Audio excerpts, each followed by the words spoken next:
Hi everyone, this is robin Sharma और आप सभी को वेलकम करता हूँ हमारे एक और स्टैटिक जीके के बेहद इम्पोर्टेंट टॉपिक, जिसके अंदर हम अपने प्यारे भारत देश की कुछ संस्थाओं का ज़िक्र करेंगे। ये ऐसी संस्थाएं होंगी जिनसे रेगुलरली आपके एग्ज़ाम्स में सवाल बनते रहे हैं, जैसे कि इन संस्थाओं के हेडक्वार्टर्स, इनकी स्थापना, इनके उद्देश्य या फिर करंट अफेयर्स में इन संस्थाओं के अंदर अगर कोई इम्पोर्टेंट पद पर किसी व्यक्ति की नियुक्ति आप देखते हैं, अपॉइंटमेंट आप देखते हैं, तो वहाँ से भी इनके सवाल बनते हैं। आपकी स्टैटिक जीके की सीरीज़ के अंदर अभी तक मैंने एक चैप्टर डिस्कस किया था, जिसका नाम था साइंटिफिक नेम्स, यानी कि अलग-अलग चीज़ों को जो वैज्ञानिक नाम दिए जाते हैं। उस वीडियो का और इन आगे आने वाली वीडियोज़ का एक कंबाइंड लिंक प्लेलिस्ट के फॉर्म में मैंने इस वीडियो के डिस्क्रिप्शन में ऐड किया हुआ है।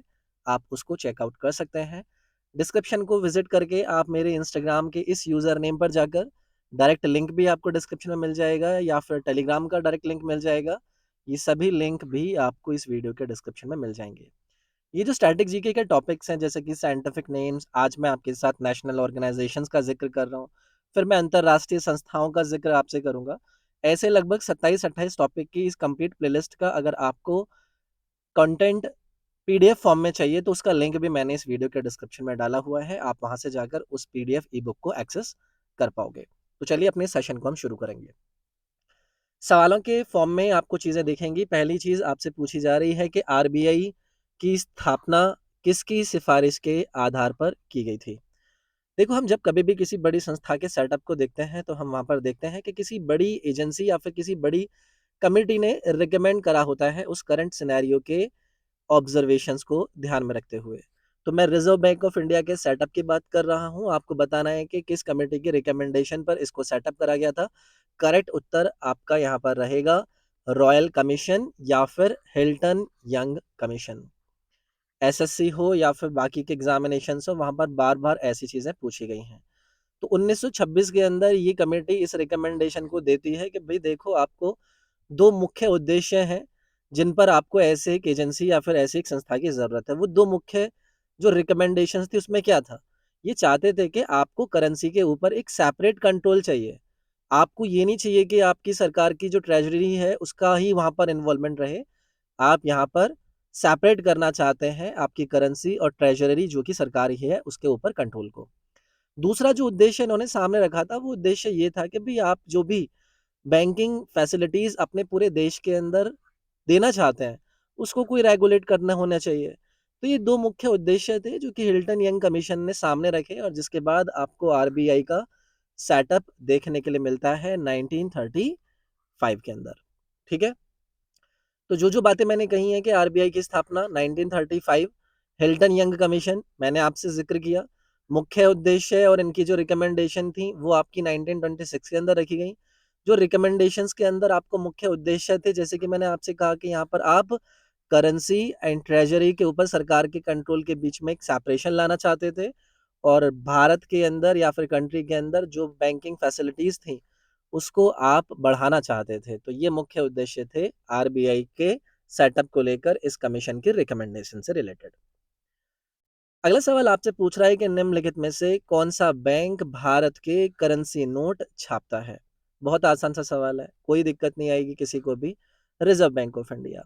यही हमारा वो राष्ट्रीय बैंक या फिर इसको आप सेंट्रल बैंक बोल सकते हैं, जो कि करेंसी नोट्स भारत के अंदर आपका प्रिंट कराता है।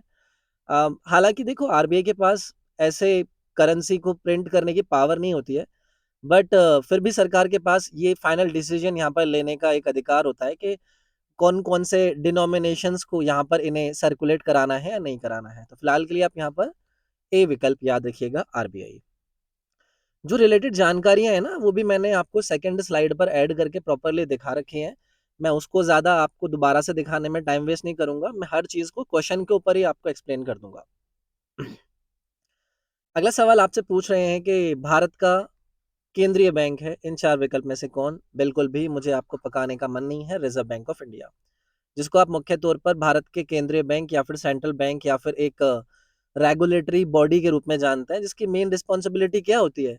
इसकी मेन रिस्पॉन्सिबिलिटी होती है कि भारत का, यानी कि इंडियन बैंकिंग जो सिस्टम है, इंडियन बैंकिंग सिस्टम को ये आपका रेगुलेट करते हैं। कौन से मिनिस्ट्री के अंदर आता है ये आपको याद रखना है, ये आता है आपका मिनिस्ट्री ऑफ फाइनेंस, GOI। याद रखोगे, ये सब चीज़ें आपको याद रखनी है।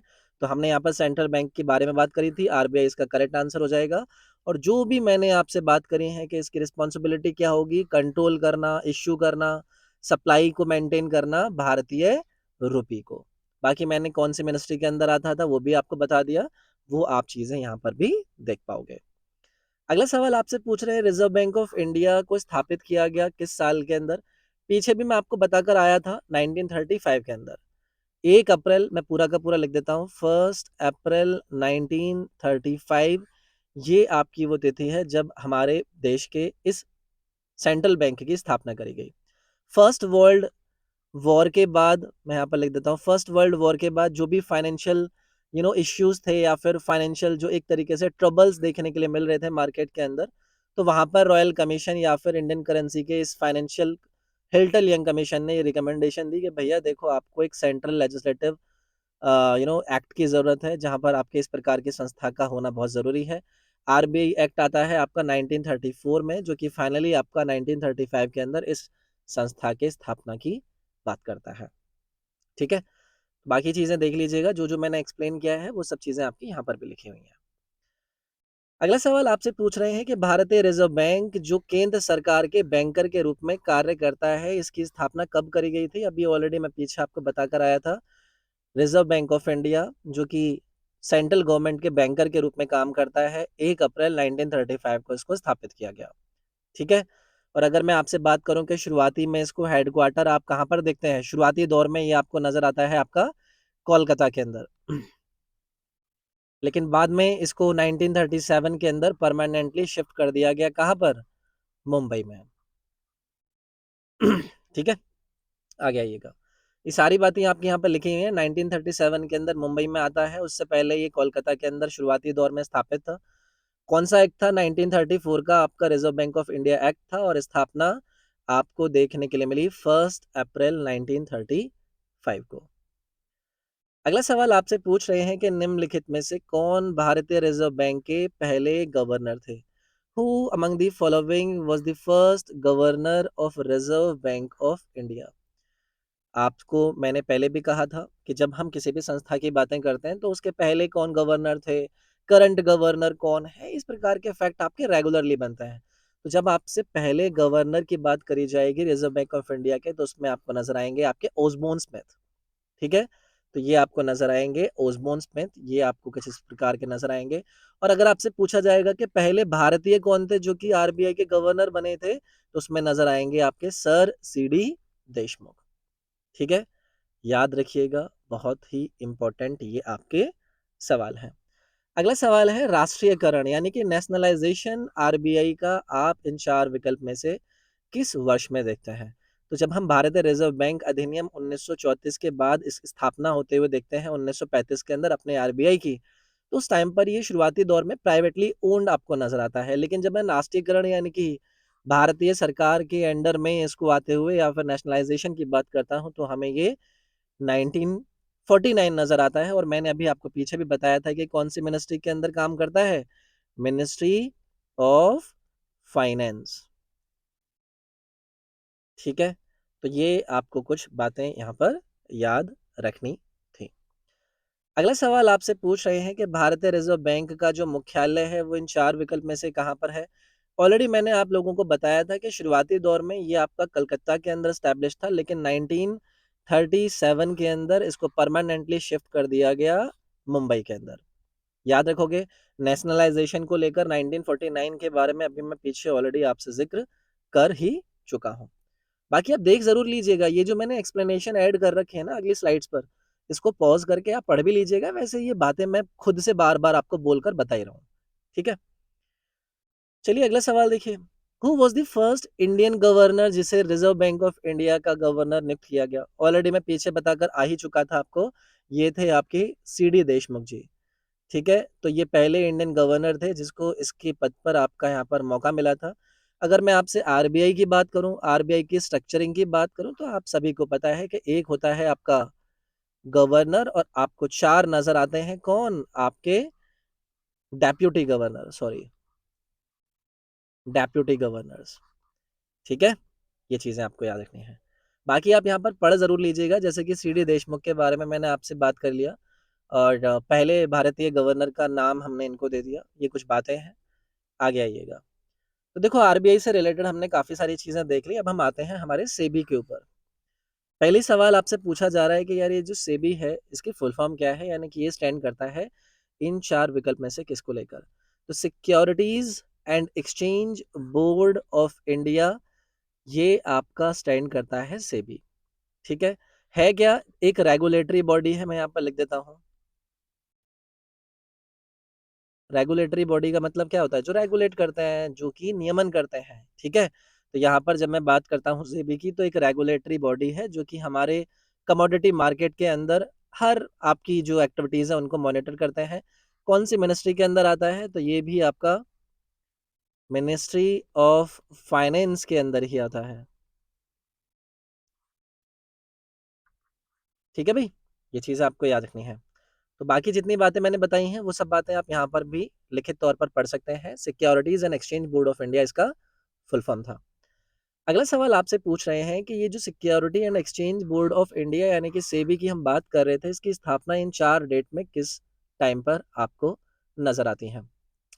देखो 2 इसमें 2 चीज़ें आपको याद रखनी हैं। मैं इसमें आपको 2 फेजेज़ बताऊँगा। जब मैं शुरुआती दौर की बात करता हूँ ना आपके सेबी की, तो इसको आपका कॉन्स्टिट्यूट किया गया सबसे पहले, तो इसका आप आंसर याद रखिएगा, 12 अप्रैल 1988 को। ये आपका पहला फेज़ है, यानी कि इसमें आप इसकी स्थापना की बात कर रहे हैं 1988 के अंदर, ठीक है? ये पहली डेट आपको याद रखनी है।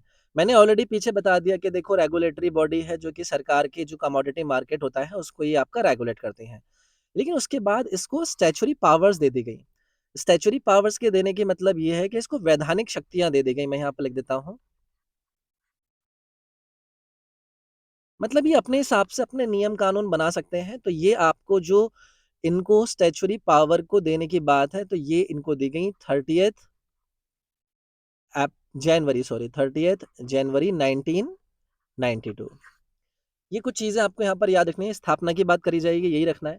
लेकिन अगर आपसे पूछा जाएगा कि इसको आपकी ये वैधानिक शक्तियाँ यानी कि स्टैच्यूटरी पावर्स कब दे दी गई, तो ये 30 जनवरी 1992 आपको याद रखना है, जब एक सेबी एक्ट आता है 1992 के अंदर ही, फिर वो आपका पारित कर दिया जाता है। तो ये दोनों क्लैरिटी ज़रूर रखिएगा आप अपने पास, ठीक है? बाकी ये जितनी भी बातें करी हैं, वो पूरी डिटेलिंग आपको मैंने यहाँ पर भी लिखकर बताई हुई है। सेबी के हमने स्थापन की यहाँ पर बात करी। अगला सवाल, in which year Securities and Exchange Board of India was established as a statutory body? Already मैं पीछे बता चुका हूँ। 1992 के अंदर सेबी एक्ट आपका आया था, जनवरी 30 का ही आपका टाइम था। जिक्र हम ऑलरेडी इसके बारे में कर चुके हैं, इस पर हमें और डिस्कशन करने की जरूरत नहीं है। आगे बढ़ता है। अगला सवाल आपसे पूछा रहा है कि सेबी का हेडक्वार्टर्स कहाँ पर है, यानी कि इसका मुख्यालय आपको कहाँ पर देखने के लिए मिलता है? तो SEBI is headquarter at the Bandra Kurla complex, जो कि आपको मुंबई के अंदर नजर आता है, ठीक है? तो कुल मिलाकर मुंबई के अंदर हेडक्वार्टर्स है और कई सारे इसके देखो रीजनल ऑफिसेज भी हैं, नई दिल्ली, कोलकाता, चेन्नई, अहमदाबाद। तो वो रीजनल ऑफिस को लेकर बात नहीं पूछी है इन्होंने आपसे, मुख्यालय की बात करी है जो कि आपको मुंबई के अंदर नज़र आ रहा है। तो यहाँ पर भी आप देख पाओगे जो-जो बातें मैंने कही हैं, उन्हें अगर आप रीड आउट करना चाहें तो इस वीडियो को यहाँ पर पॉज़ करके एक बार पढ़ भी सकते हैं। सेबी है क्या? अभी मैं पीछे आपको बताकर आया था कि भैया ये आपकी एक वैधानिक निकाय है, स्टैच्यूटरी बॉडी है। स्टैच्यूटरी बॉडी का अर्थ क्या होता है? स्टैच्यूटरी बॉडी को लेकर मैंने आपको बताया था कि ये आपकी एक ऐसी प्रकार की आपकी बॉडी होती है जिसके अंदर आप अपने नियम कानून सरकार के तौर पर एक आधिकारिक तौर पर जारी करके अपनी कार्यप्रणाली को बेटर बनाने के लिए कर सकते हैं। ठीक है? तो स्टैच्यूटरी बॉडी है, स्थापना को लेकर हमने बात कर ली थी, ठीक है? इसके अलावा मैंने आपको ये बताया कि प्रोविजंस कौन-कौन से एक्ट के थ्रू इसके अंदर आपके डाले गए, तो ये आपको याद रखना था। स्टैच्यूटरी बॉडी है, आगे बढ़ते हैं। बाकी ये ज़रूर पढ़ लीजिएगा आप यहाँ पर भी चीज़ों को। अगला सवाल आपसे पूछा जा रहा है कि pension Fund Regulatory and Development authority is authorised bye व्हॉम? मैं पेंशन फंड नियामक और विकास प्राधिकरण की बात कर रहा हूँ। ये किसके द्वारा आपका ऑथराइज्ड है यानी कि अधिकृत है? इसको हम बोलते हैं आपका पीआरडीए या फिर पीएफआरडीए, कुछ भी बोल दीजिए, पीएफआरडीए। किसके द्वारा अधिकृत है? तो यहाँ पर आपको नज़र आएगा आपका मिनिस्ट्री ऑफ फाइनेंस ही यहाँ पर भी इन्वॉल्व नज़र आएगा। तो pension Fund Regulatory and Development authority एक रेगुलेटरी बॉडी है, मैं लिख देता हूँ यहाँ पर, वैसे लिखा ही हुआ है यहाँ पर। एक रेगुलेटरी बॉडी है, यानी कि रेगुलेशंस करते हैं जितना भी आपको पेंशंस इन इंडिया नज़र आती हैं उनको ओवरऑल सुपरविजन करना, रेगुलेट करना, वो इनका काम होता है। मिनिस्ट्री ऑफ फाइनेंस भारतीय सरकार के अंतर्गत या फिर इनसे ऑथराइज ये आपकी अथॉरिटी होती है।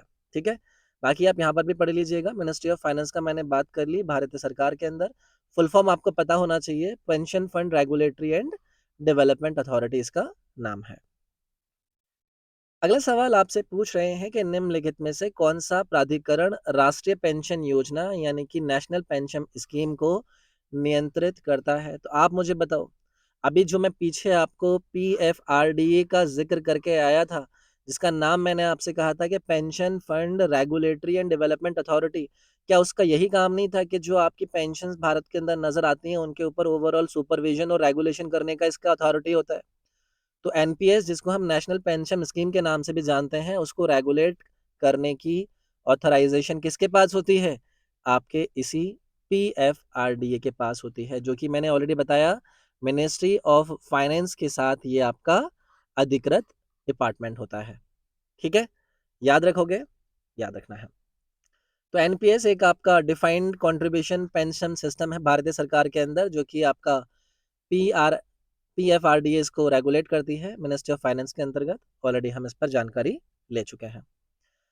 इसका हेडक्वार्टर बता दीजिए भाई, यही जो आपका अभी हम पीछे बात कर रहे हैं इतनी देर से, pension Fund Regulatory and Development authority, headquarter रहेगा ये आपका नई दिल्ली के अंदर।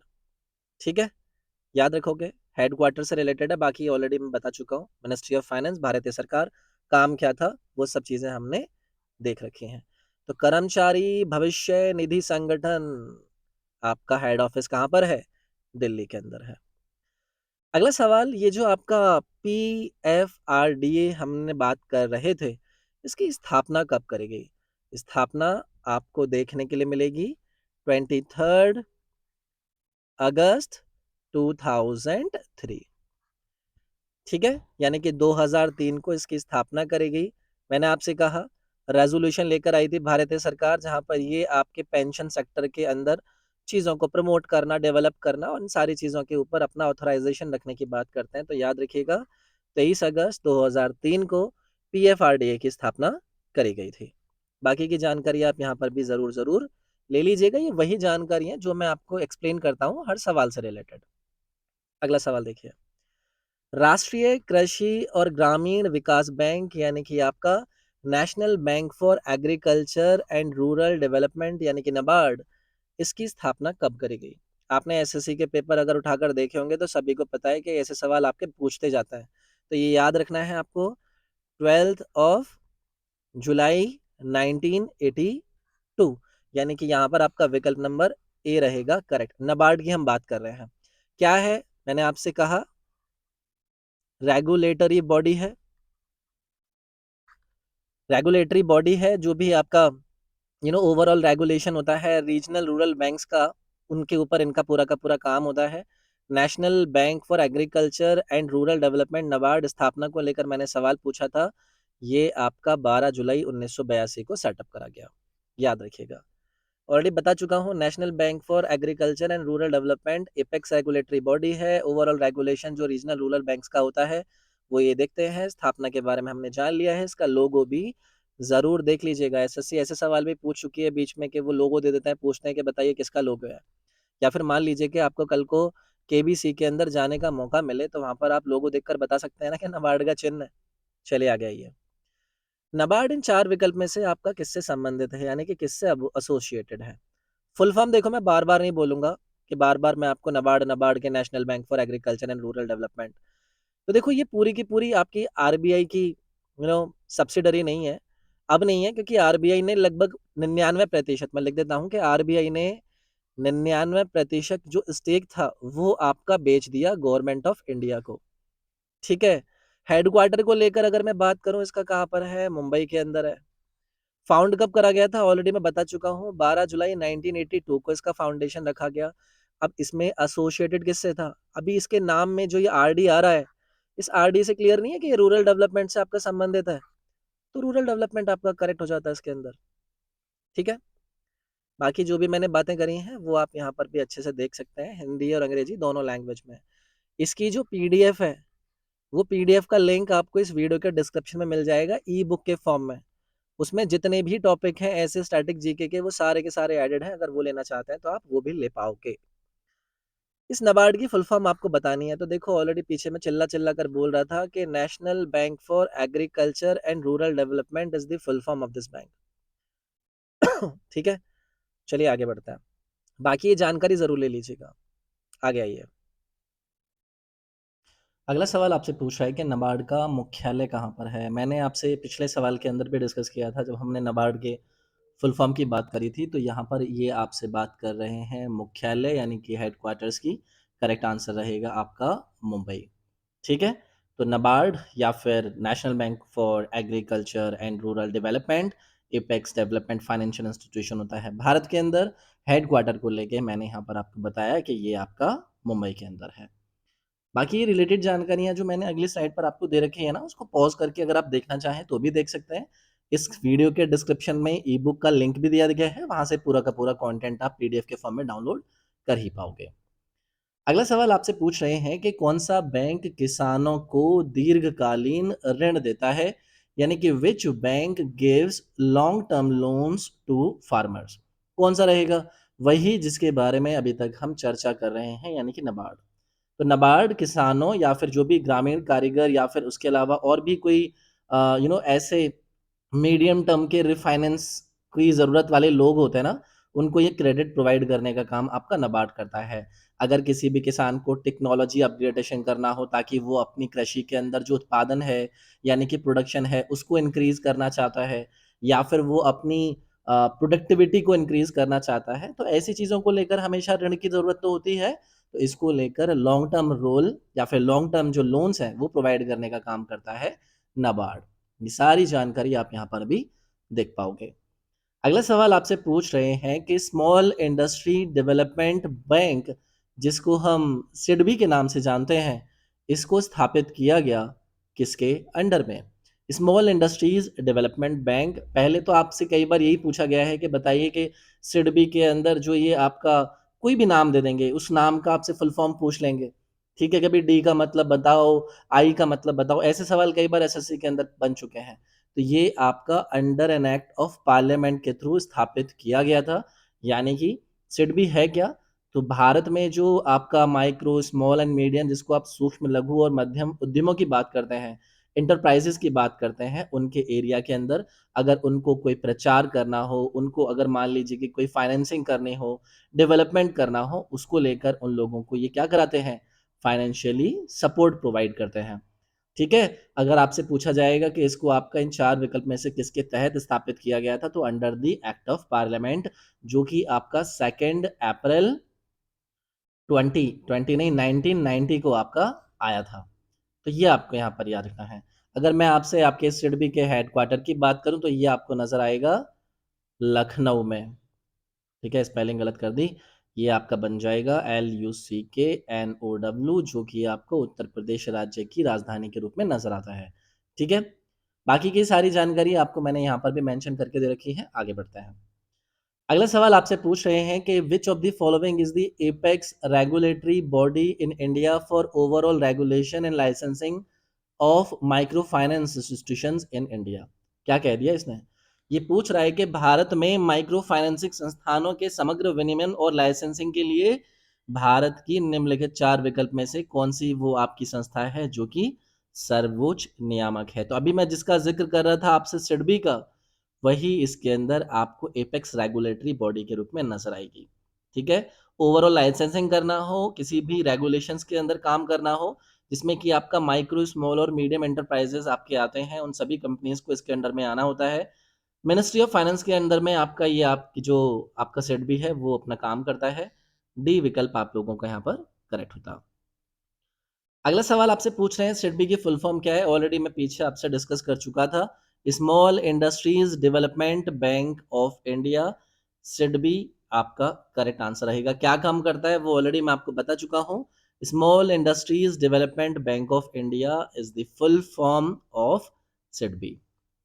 अगला सवाल आपसे पूछ रहे हैं कि भारतीय लघु उद्योग विकास बैंक, जिसको अभी हमने सिडबी के नाम से जाना, इसकी स्थापना किस वर्ष हुई थी? तो मैंने आपसे कहा था कि एक एक्ट आया था जिसको हमने अंडर द पार्लियामेंट एक्ट के थ्रू स्थापित होते हुए देखा था।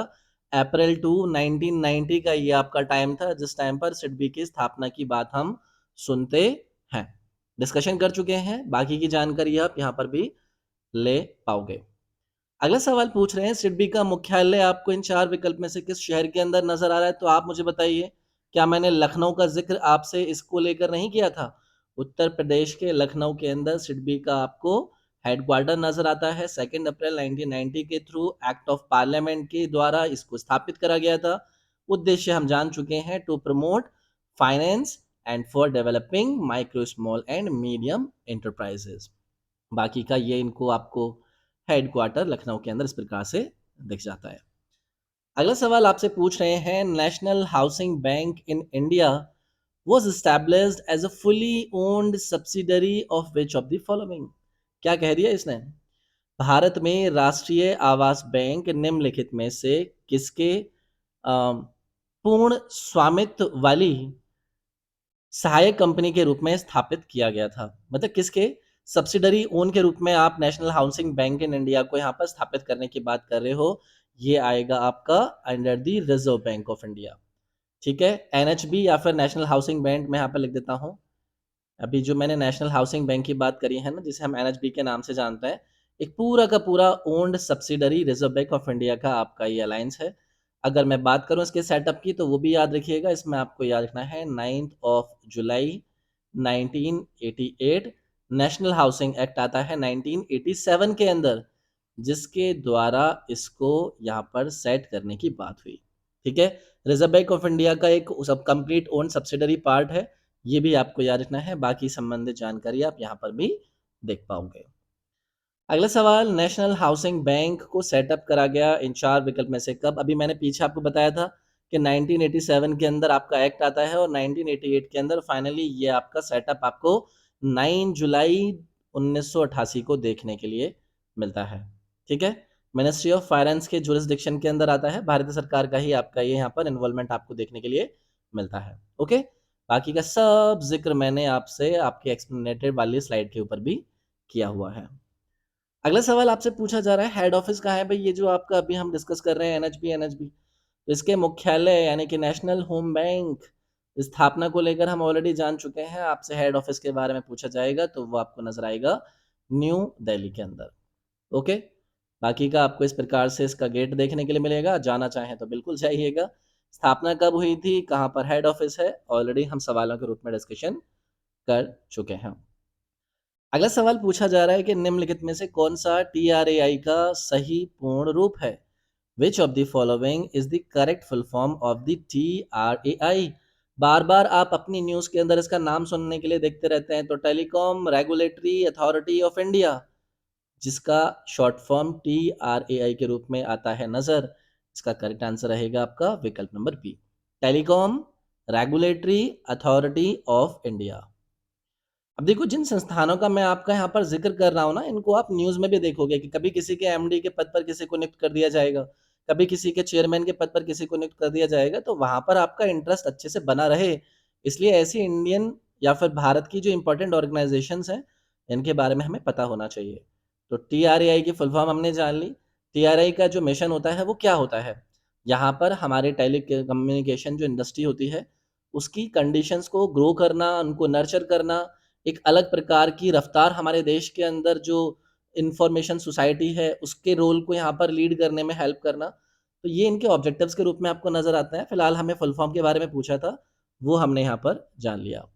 तो TRAI, बाकी का जो डिस्कशन है या फिर जो जानकारी है मैंने यहाँ पर भी ऐड की हुई है और बाकी मैंने आपको बताया भी था।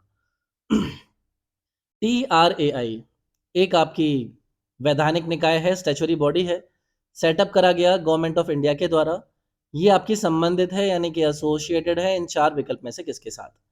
TRAI भारत सरकार द्वारा स्थापित एक वैधानिक निकाय है, इन चार विकल्प में से किसके साथ ये आपको जुड़ा हुआ नजर आता है? एकदम आसान सा सवाल है, अभी पीछे मैं डिस्कशन करके आया था। टेली कम्युनिकेशन के अंदर ग्रोथ या फिर उसके एक इन्वॉल्वमेंट के रोल को आप ज़्यादा इंप्रूव करने की बात कर रहे थे, तो टेली कम्युनिकेशन सेक्टर ही आपका यहाँ पर संबंधित होगा। ठीक है, याद रखोगे। इसके सेटअप की बात करें तो ये आपको telecom regulatory authority of India का एक एक्ट आता है 1997 के अंदर, जिसके थ्रू इसको स्थापित करा जाता है। ठीक है, स्थापना क्यों हुई थी? जो टेलीकॉम सर्विसेज हैं या फिर टैरिफ्स हैं भारत के अंदर, उनको रेगुलेट करने के लिए। ओके भाई, बाकी का जिक्र और डिस्कशन और जानकारी आप इस स्लाइड पर भी ले पाओगे। अगला सवाल है, कौन से साल में आपके TRAI को सेटअप करा गया? तो अभी ऑलरेडी मैं पीछे आपको बताकर आया था। Telecom regulatory authority of India स्थापना को लेकर अगर आपसे पूछा जाए तो 20 फरवरी 1997 आपको याद रखना है इसके सेटअप को लेकर। ठीक है, तो जो हमारी telecom regulatory authority India act 1997 के थ्रू इसको स्थापित किया गया था, ऑलरेडी ये बात हम कर चुके हैं पीछे भी। हेडक्वार्टर कहाँ है? हेडक्वार्टर को लेकर रेगुलरली सवाल पूछे जाते हैं। तो TRAI का जो हेडक्वार्टर रहेगा वो आपका रहेगा नई दिल्ली के अंदर। ठीक है, रिस्पॉन्सिबिलिटी क्या है, क्या काम करता है, कौन से एक्ट के थ्रू सेटअप करा गया, ये सब बातें हम डिस्कस आपके साथ कर चुके हैं। अगला सवाल आपके सामने आया है, FSSAI हेडक्वार्टर्ड है इन चार विकल्प में से कहाँ पर? क्या है भाई ये FSSAI? आप बार बार देखते होंगे, इसे हम कहते हैं food safety and standards authority of India. इनका उद्देश्य क्या है सभी लोग जानते हैं। हेडक्वार्टर को लेकर हमें बात पूछी गई है, नई दिल्ली के अंदर ये आपका हेडक्वार्टर्ड है। ऑटोनोमस बॉडी है, किसके अंतर्गत काम करता है? मिनिस्ट्री ऑफ हेल्थ, मैं लिख देता हूं, ministry of health and family welfare.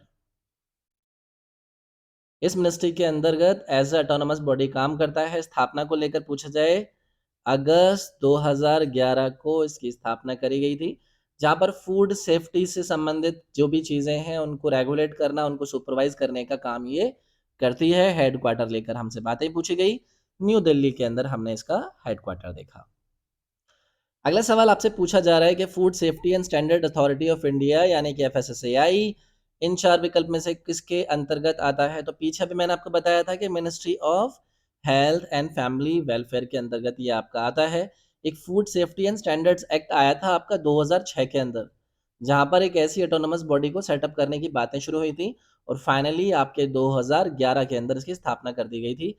ये आपको याद रखना है किसके अंतर्गत आता है, वो हमने सवाल के जरिए जान लिया। बाकी की जानकारी आप यहाँ पर भी ले पाओगे। अगला सवाल है, FSSAI has been established under which act, यानी कि FSSAI को स्थापित करा गया कौन से एक्ट के थ्रू?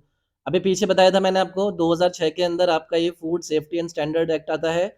और ऐसे सवाल SSC पूछता है गुरु, तो ये मत सोचना कि ये चीजें आपको कैसे देखनी है क्या नहीं देखनी है। तो एक्ट आपका कब आता है? 206 के अंदर, 2006 के अंदर। स्थापना कब होती है? आपका 2011 के अंदर। तो FSSAI को स्थापित किया गया कौन से एक्ट के थ्रू?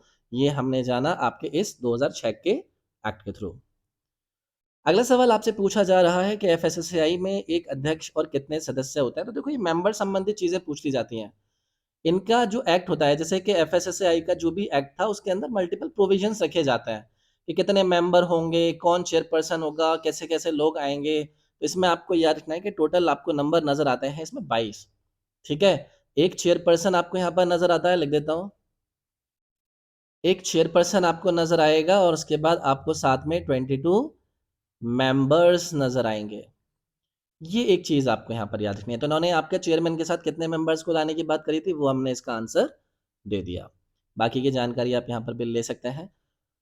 अगला आपसे सवाल पूछ रहा है कि इन चार विकल्प में से कौन एक नॉन प्रॉफिट ऑर्गेनाइजेशन है जिसका संबंध इंडियन इंफॉर्मेशन टेक्नोलॉजी इंडस्ट्री से है? इन चार विकल्प में से कौन भारतीय सूचना प्रौद्योगिकी उद्योग से संबंधित एक गैर लाभकारी संगठन के रूप में देखने के लिए मिलती है? तो इसमें आएगा आपका NASSCOM, जिसको हम एक नॉन प्रॉफिट संस्था के रूप में जानते हैं। इंडियन इंफॉर्मेशन टेक्नोलॉजी से आपकी एसोसिएटेड है।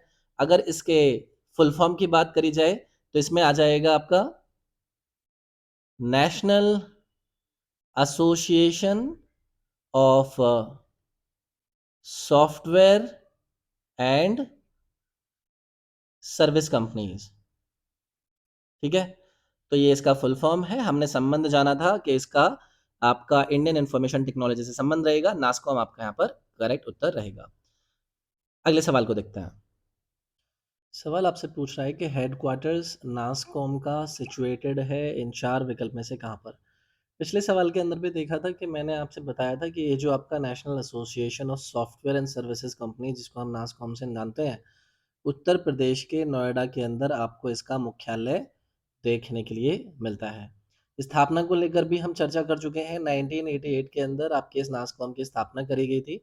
और अगर मैं बात करूं कि आपकी ये संस्था किसके ऊपर काम करती है, तो ये काम करती है for the promotion of businesses and देवजनी जो घोष है वो आपको करंटली इसकी प्रेसिडेंट के रूप में नजर आती है। तो करंट अफेयर में जो देखो अपॉइंटमेंट्स होती है ना, जैसे कि मैं यहाँ पर पहले नाम लिख देता हूँ, देवजनी घोष।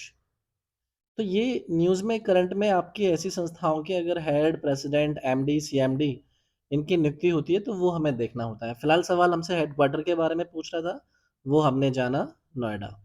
बाकी की जानकारी आप यहाँ पर ले लीजिएगा। अगला सवाल आपसे पूछ रहे हैं कि ये जो नासकॉम का जिक्र अभी हमने किया इसका फुल फॉर्म क्या है? तो जिक्र कर चुका हूँ already, national association of software and services companies is the full form of NASSCOM. ठीक है? क्या है, किससे संबंधित है? एक Indian non government trade association और एडवोकेसी का ये समूह है जो कि टेक्नोलॉजी इंडस्ट्री भारत के अंदर जितनी भी है उनके ऊपर अपना फोकस करता है। ठीक है? बाकी का संबंधित जानकारी आप यहाँ पर ले लीजिएगा।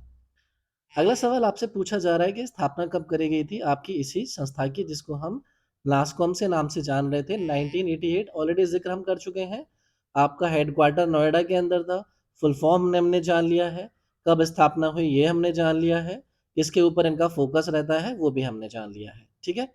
बाकी की जानकारी यहाँ पर पॉज करके आप ले सकते हैं, या फिर मैंने इस आपके वीडियो के डिस्क्रिप्शन में इसकी पीडीएफ का लिंक डाल रखा है, उसको भी आप ओपन करके देख सकते हैं। अगला सवाल आपसे पूछा जा रहा है कि what is the full form of the ASSOCHAM. आपसे पूछा जा रहा है कि ये जो आपको शब्द दिया गया है इसका फुल फॉर्म क्या है? तो इसका रहेगा Associated Chambers of Commerce and Industry is the full form of this ASSOCHAM. ठीक है? याद रखिएगा, अच्छा सवाल है। Associated Chambers of Commerce and Industry is the full form of this word. बाकी अगर इससे संबंधित मैं आपसे बात करूं कि ये एक नॉन गवर्नमेंटल ट्रेड एसोसिएशन है, आपकी नई दिल्ली के ऊपर आधारित है। अगर पूछा जाएगा कि फाउंडेशन कब करा गया तो 1920 के अंदर आप इसकी फाउंडेशन देखते हैं। ये सब चीज़ें आपको यहाँ पर याद रखनी थी। अगला सवाल है, यही जो एसोकैम की अगर मैं बात कर रहा था इसका हेडक्वार्टर्स कहाँ पर है, तो अभी मैंने पीछे आपको बताया था कि न्यू दिल्ली बेस्ड ये आपका एक बड़ा नॉन गवर्नमेंटल ट्रेड एसोसिएशन है, न्यू दिल्ली पर बेस्ड आधारित है। स्थापना को लेकर हमने जान लिया था, नई दिल्ली आपका यहाँ पर हेडक्वार्टर्स इसका रहेगा। अगला सवाल है, स्थापना इसकी कब ही हुई थी? मैंने ऑलरेडी आपको पीछे बताया था, तो 1920 के अंदर आपकी स्थापना हुई थी।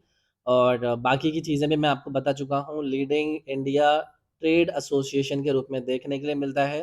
कलकत्ता ट्रेड एसोसिएशन लीड करता था इसको पहले, और बाद में अभी आपके आज के टाइम में ये एक अलग रूप ले चुका है इस आपके ट्रेड एसोसिएशन के फॉर्मेशन में। तो 1920 इसका हमने स्थापना ईयर याद रखा। अगला सवाल आपसे पूछा जा रहा है कि व्हाट इज और are objectives of the competition commission of India, यानी कि सीसीआई यानी कि कंपटीशन कमीशन ऑफ इंडिया के ऑब्जेक्टिव्स यानी कि उद्देश्य इन 4 स्टेटमेंट में से कौन-कौन से हैं? सीजीएल 2022 का अगर आपने पेपर देखा होगा तो वहाँ पर ये सवाल आपका सीसीआई से संबंधित पूछा गया था। जिसको हम क्या कहते हैं? जिसको हम कहते हैं कंपटीशन कमीशन ऑफ इंडिया। ठीक है? क्या है ये आपका? देखो, ये आपका चीफ नेशनल कंपटीशन रेगुलेटर है जो कि भारत में आपको देखने के लिए मिलता है। मुख्य उद्देश्य इसका क्या है कि कंपटीशन कमिश्नर जो आप कमीशन जो आपको नज़र आता है, वो हमारे देश के अंदर कंपटीशन या फिर आपके इस प्रकार की जो भी चीज़ें होती हैं, उसमें कोई भी अगर आपको फालतू की चीज़ें नज़र आ रही हों, उनको एलिमिनेट करना हो, या फिर कंज्यूमर्स के प्रति जो भी उनके इंटरेस्ट बनते हैं, उनका यहाँ पर ध्यान रखना हो, ये सारी चीज़ें बनती हैं। तो ऑब्जेक्टिव्स को लेकर पूछा जा रहा है, तो यहाँ पर आपका पहला है कि freedom of trade carried on by other participant in the markets in India, बिल्कुल ठीक है। इंटरेस्ट कंज्यूमर का यहाँ पर ये आपका प्रोटेक्ट करते हैं, बिल्कुल ठीक है। कंपटीशन सस्टेन ये आपका मार्केट के अंदर प्रमोट करते हैं, बिल्कुल ठीक है। उसके बाद जो भी आपकी ऐसी प्रैक्टिसेज़ होती हैं जिनका आपकी कॉम्पिटिशन के ऊपर एक एडवर्स इफ़ेक्ट पड़ सकता है, उसको प्रिवेंट करता है। बिल्कुल ठीक है। ये चारों के चारों मुख्य उद्देश्य के रूप में आपको कॉम्पिटिशन कमीशन ऑफ इंडिया के रूप में नज़र आते हैं। चारों ही ऑप्शन करेक्ट होते हैं, तो डी विकल्प आपका यहाँ पर करेक्ट हो जाता। बाकी का ये भी ज़रूर देख लीजिएगा, सारी चीज़ें मैंने यहाँ पर भी ऐड कर रखी हैं। अगला आपसे पूछा जा रहा है कि भारतीय प्रतिस्पर्धा आयोग किस प्रकार का एक निकाय है? यानी कि which kind of body is competition commission of India? देखो, जब मैं आपसे सीसीआई यानी कि कॉम्पिटिशन कमीशन ऑफ इंडिया की बात करता हूँ, तो ये एक चीफ नेशनल कॉम्पिटिशन रेगुलेटर के रूप में नज़र आता है और ये है आपका एक वैधानिक निकाय, यानी कि इसको आप एज़ अ स्टैट्यूटरी बॉडी के रूप में देखते हैं। क्या होते हैं स्टैट्यूटरी बॉडी? मैंने आपसे कहा कि आपके एक मिनिस्ट्री के अंडर में आएँगे और मिनिस्ट्री के अंडर में आने के बाद अपने-अपने रूल्स ये बना सकते हैं उस एरिया के अंदर चीज़ों को रेगुलेट करने के लिए। तो अगर आपसे पूछा जाएगा कि ये आपका सीसीआई कौन से मिनिस्ट्री के अंदर आता है, तो ये भी याद रखना है, ये आएगा आपका मिनिस्ट्री ऑफ कॉर्पोरेट अफेयर्स। ठीक है? ये भी याद रखिएगा। बाकी एक वैधानिक निकाय है, वैधानिक निकाय क्या होते हैं, वो भी मैंने आपको बताया। आप यहाँ पर भी नज़र एक बार डाल लीजिएगा। अगला सवाल आपसे पूछ रहे हैं कि कॉम्पिटिशन कमीशन ऑफ इंडिया का हेडक्वार्टर कहाँ पर है, इम्पोर्टेंट है।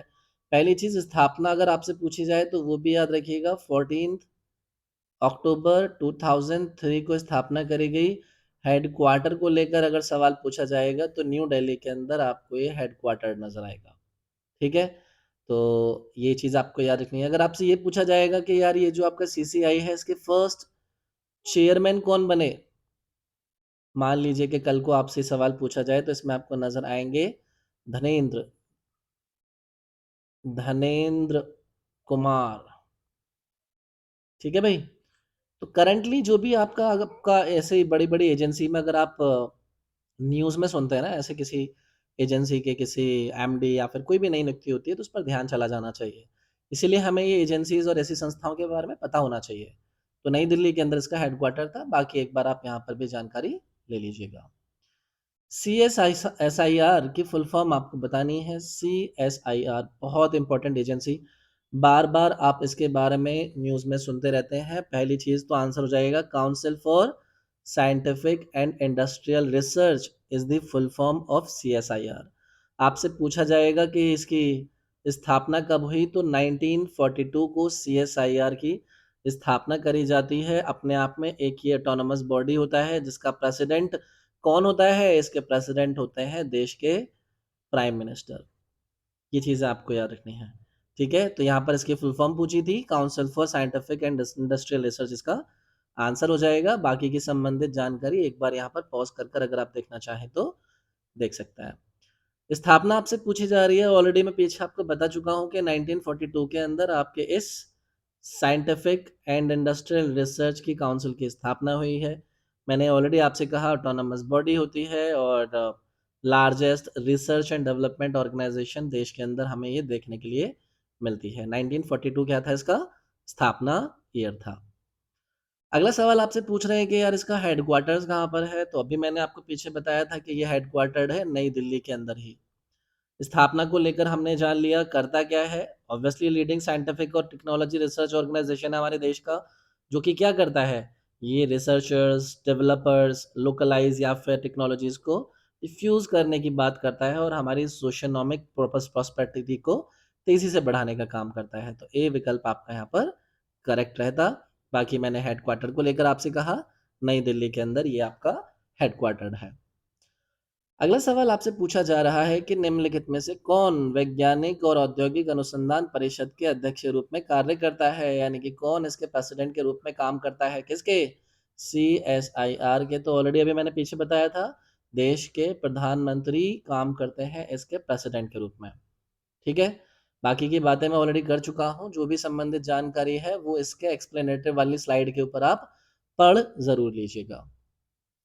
अगला सवाल आपसे पूछ रहे हैं कि सीएसआईआर ने 1958 में किस पुरस्कार की स्थापना करी?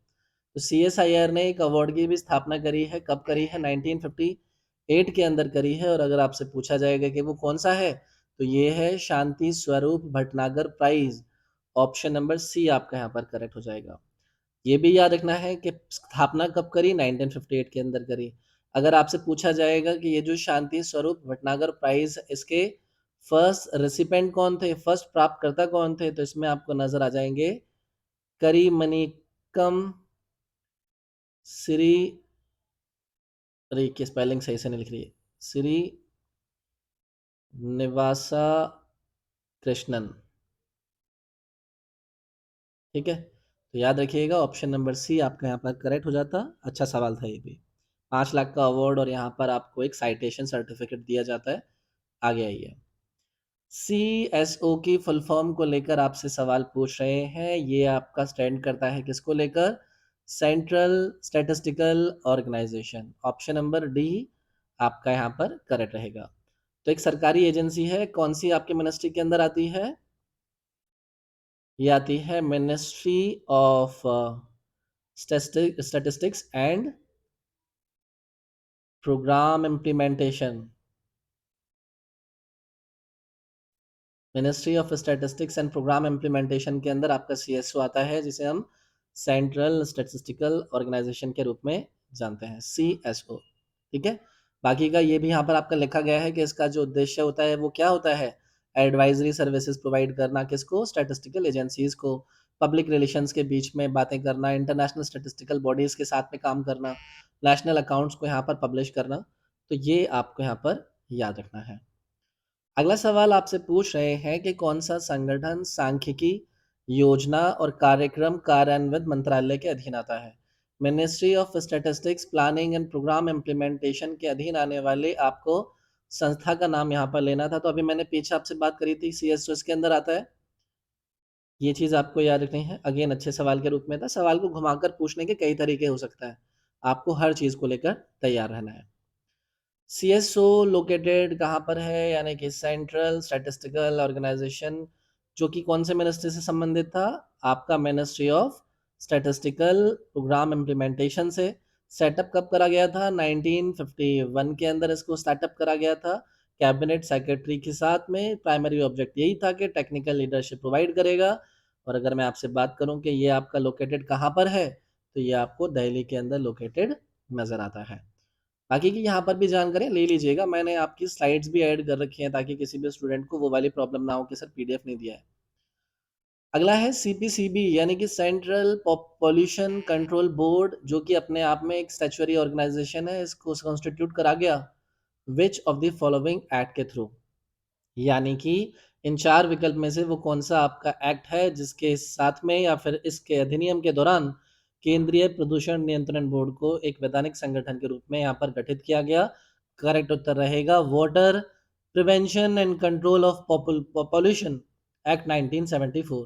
आपने CGL CHSL मल्टीपल एग्जामिनेशंस के पिछले साल के पेपर उठाकर देखे होंगे ना, तो ऐसे सवाल बहुत पूछते हैं कि कौन सी एजेंसी कौन से एक्ट के द्वारा आपकी स्थापित करी गई थी। तो ये जरूर याद रखिएगा, इसमें आपका आएगा water prevention and control of pollution act 1974।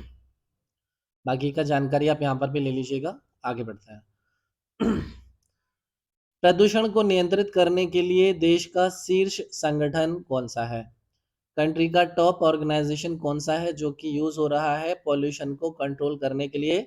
इसमें आपका वही आएगा जिसकी अभी हमने बात करी थी, सेंट्रल पॉल्यूशन कंट्रोल बोर्ड। ठीक है, CPCB के नाम से हम इसको जानते हैं और इम्पोर्टेंट है, याद रखिएगा। बाकी की जानकारी आप यहाँ पर ज़रूर लीजिएगा। अगला सवाल है CPCB यानी कि सेंट्रल पॉल्यूशन कंट्रोल बोर्ड की स्थापना कब करी गई, तो इसकी स्थापना करेगी 1974 के अंदर। मैंने एक्ट आपको बताया था water prevention and control of pollution, जो एक्ट 1974 था, उसी के साथ में इसकी स्थापना करी गई है। ये हमें यहाँ पर जानना था। अगले सवाल पर आता है। नेक्स्ट क्वेश्चन है CPCB के बारे में कि CPCB जो है उसका हेड ऑफिस यानी कि उसका मुख्यालय आपको कहाँ पर देखने के लिए मिलता है। CPCB के बारे में आप सभी को पता होगा, मैं पहले भी बात कर चुका हूँ कि जो बोर्ड है वो आपका कंडक्ट करता है क्या, जो आपके पर्यावरण आकलन होते हैं जिनको हम एनवायरमेंटल असेसमेंट भी कहते हैं, या फिर कोई रिसर्च करनी हो उसको लेकर ये आपका रिस्पॉन्सिबल होता है। और बाकी आपको मैंने बताया कि दिल्ली के अंदर इसका क्या होगा, मुख्यालय होगा। मैं थोड़ा तेज़ चलूँगा, ठीक है। आपको अगर लगे कि थोड़ा तेज़ हो रहा है तो आप अपनी इस वीडियो की जो स्पीड है उसको कम भी कर सकते हैं, आप उसको स्लो करके देख सकते हैं। अगला है कि central board of film certification comes under which of the following ministries of the government of India, यानी कि केंद्रीय फिल्म प्रमाणन बोर्ड भारत सरकार के निम्नलिखित में से किस मंत्रालय के अंतर्गत आता है? तो ये आपका इंफॉर्मेशन एंड ब्रॉडकास्टिंग यानी कि सूचना और प्रसारण मंत्रालय के अंदर आता है। आपकी जो मूवीज़ होती हैं उनको सर्टिफिकेट्स प्रोवाइड करना, जो भी आपकी मूवी होगी टेलीविज़न पे जाएगी, सिनेमाज़ में जाएगी, उसको पहले सर्टिफिकेशन लेना होता है आपकी इस केंद्रीय फ़िल्म प्रमाणन बोर्ड से। तो मिनिस्ट्री के बारे में पूछा था, इंफॉर्मेशन एंड ब्रॉडकास्टिंग के अंदर ये आपका आता है। अगला सवाल आपसे पूछ रहे हैं कि केंद्रीय फ़िल्म प्रमाणन बोर्ड जिसको सीबीएफसी के नाम से हम जानते हैं, इसका गठन किस वर्ष में किया गया था और इसका मुख्यालय कहाँ पर है? तो इसका गठन किया जाता है भई आपका 1951 के अंदर और मुख्यालय है इसका मुंबई में। तो ए ऑप्शन आपका यहाँ पर रहेगा। हेडक्वार्टर को लेकर पूछा जाए मुंबई और इसके गठन की बात करी जाए, तो इसको आपको याद रखना है कि ये आपका 1951 में हुआ। अगला सवाल है आईसीएमआर की फुल फॉर्म बता दीजिए। आप बार-बार अपनी चर्चाओं में करंट अफेयर के जो सवाल होते हैं उनमें इसको देखते हैं। Indian Council of Medical research, Indian Council of Medical research इसका फुल फॉर्म होता है, जिसको हिंदी में हम भारतीय चिकित्सा अनुसंधान परिषद के नाम से भी जानते हैं। तो ये इसकी फुल फॉर्म को लेकर एसएससी पूछ चुका है, बाकी के एग्जाम में भी आपका आता है, याद रखना है। अगला है हेडक्वार्टर कहाँ पर है आपके आईसीएमआर का, जिसकी फुल फॉर्म अभी हमने पीछे जानी थी। इसका हेडक्वार्टर्स आपको कहाँ पर नज़र आता है? तो नई दिल्ली के अंदर आपका आईसीएमआर का हेडक्वार्टर नज़र आता है। एपेक्स बॉडी होती है जो कि आपका जितने भी रिसर्च के निर्माण होते हैं, समन्वय या फिर मैं आपसे बात करूँ कोऑर्डिनेट करना, बायोमेडिकल रिसर्च को प्रमोट करना, वो सारा काम आपकी आईसीएमआर करती है। नई दिल्ली के अंदर इसका हेडक्वार्टर था, ये हमने जाना। अगला है आपसे पूछा गया है कि इस विकल्प में इन 4 विकल्प में से कौन-सी चीज़ आएगी जो कि एक एपेक्स बॉडी है भारत के अंदर और वो फॉर्मुलेट, कोऑर्डिनेट और प्रमोट करने की बात करती है बायोमेडिकल रिसर्च की। तो अभी पीछे मैंने आपसे आईसीएमआर का जो मेन उद्देश्य था वो यही बताया था कि वो आपका क्या करता है? अनुसंधान के निर्माण, समन्वय और प्रचार के लिए भारत के अंदर एक शीर्ष निकाय के रूप में आपको नज़र आता है। तो Indian Council of Medical Research ही इसका आपका आंसर रहेगा। अगला आपसे पूछ रहे हैं कि बीमा नियामक एवं विकास प्राधिकरण यानी कि insurance regulatory and Development authority IRDA किस प्रकार का निकाय है? तो ये है भाई आपका स्टैच्यूटरी बॉडी यानी कि विधायनिक निकाय। Insurance regulatory development authority of India statutory body होती है।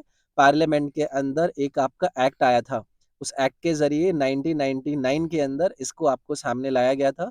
इसका मेन उद्देश्य क्या होता है कि ये सुपरवाइज करेगा, डेवलप करेगा आपके इंश्योरेंस सेक्टर को हमारे देश के अंदर।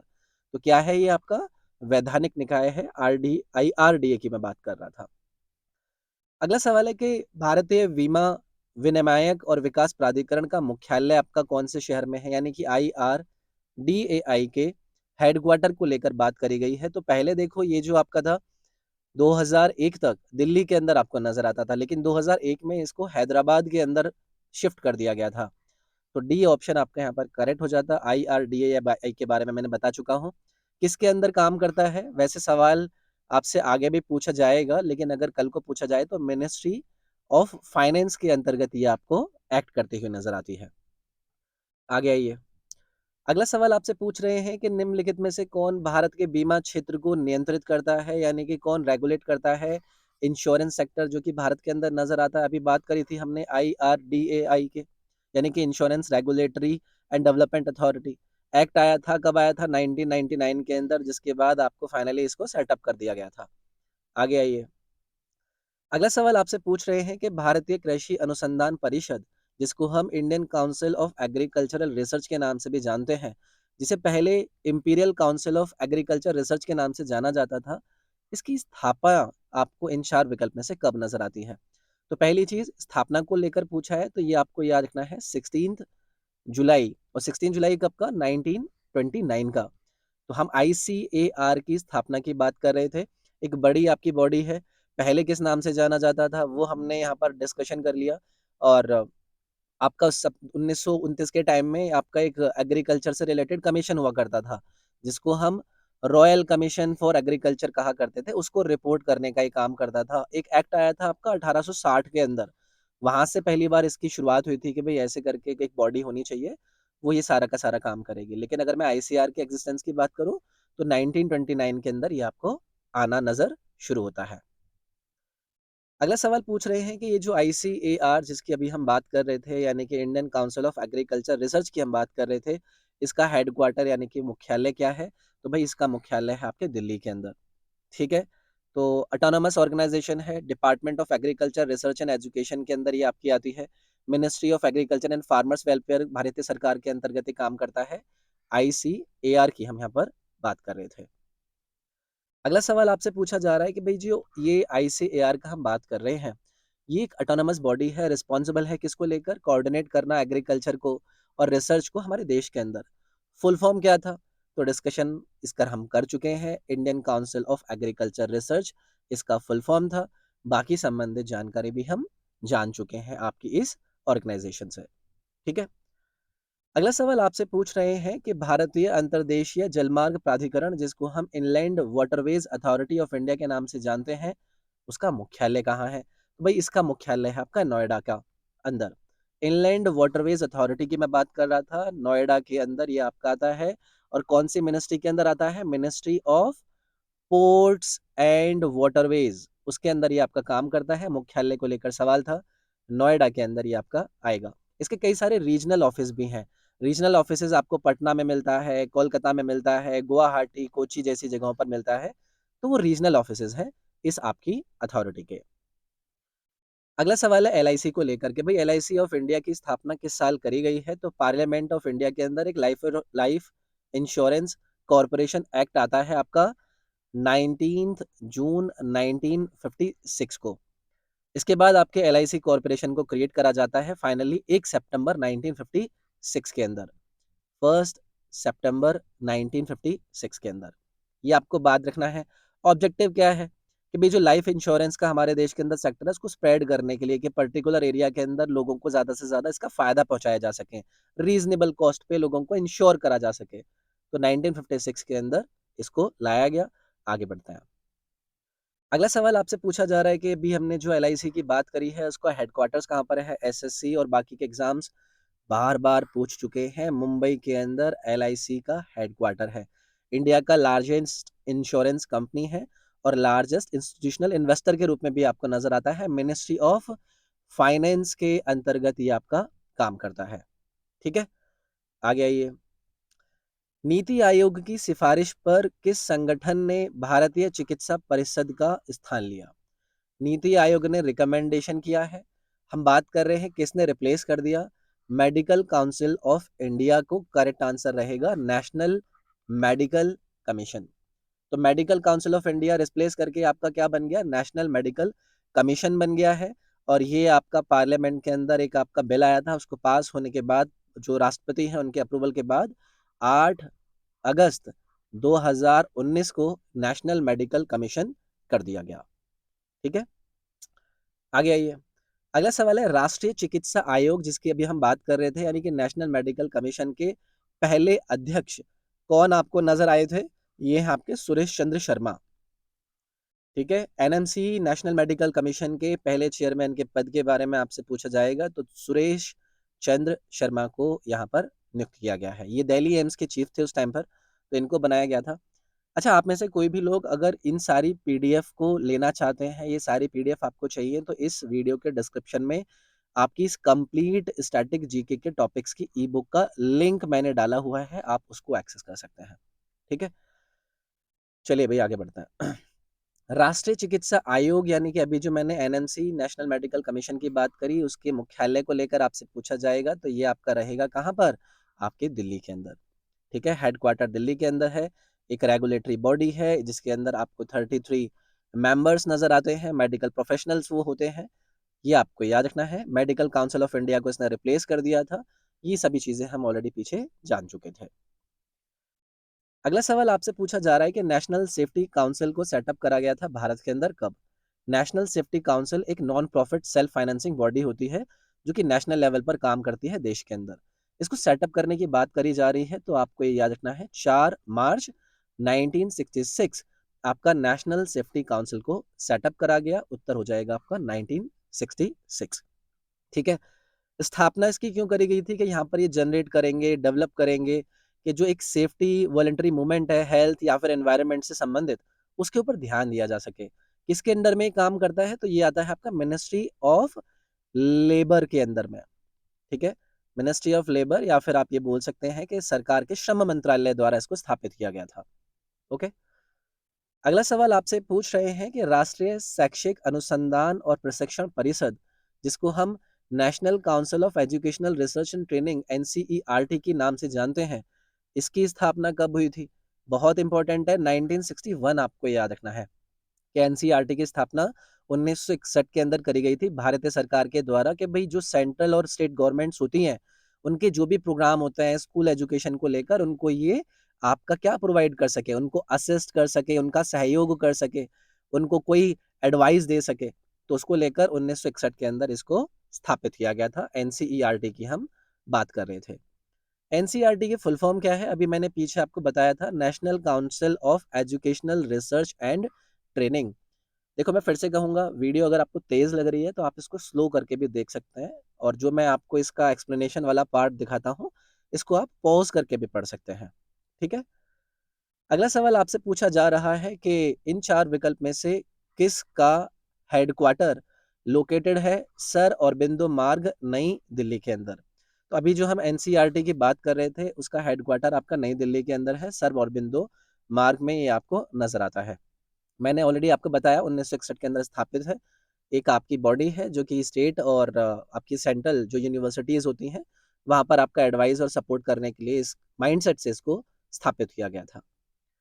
अगला सवाल आपसे पूछ रहे हैं कि निम्न में से कौन केंद्र सरकार के लोक सेवकों के लिए भारत की प्रमुख केंद्रीय भर्ती एजेंसी है?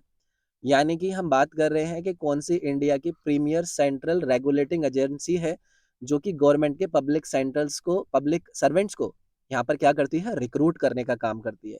सभी को पता होगा, यूपीएससी, ठीक है? तो यूपीएससी, जिसको यूनियन पब्लिक सर्विस कमीशन के नाम से जानते हैं, इंडिया की प्राइमर सेंट्रल रिक्रूटमेंट एजेंसी है, जो कि ग्रुप ए के ऑफिसर्स को भारत सरकार के लिए चुनकर आती है, ठीक है? तो बी विकल्प यहाँ पर आपका करेक्ट रहता।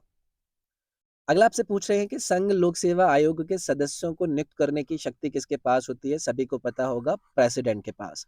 राष्ट्रपति के पास ये पावर होती है कि लोकसभा के सदस्यों की नियुक्ति करी जाए। तो संविधान ने लोकसभा आयोग की जो ताकत है वो निर्दिष्टित नहीं की है, लेकिन इसका अगर बात करें कि प्रेसिडेंट को डिटरमाइन करने का कि कितनी स्ट्रेंथ रहे, कॉम्पोजिशन कैसे रहे, वो सब पावर दे रखी है। तो ये आपको याद रखना है। अगला सवाल आपसे पूछ रहे हैं कि केंद्र सरकार के लोक सेवकों की भर्ती एजेंसी यूपीएससी की स्थापना किस वर्ष करी गई थी?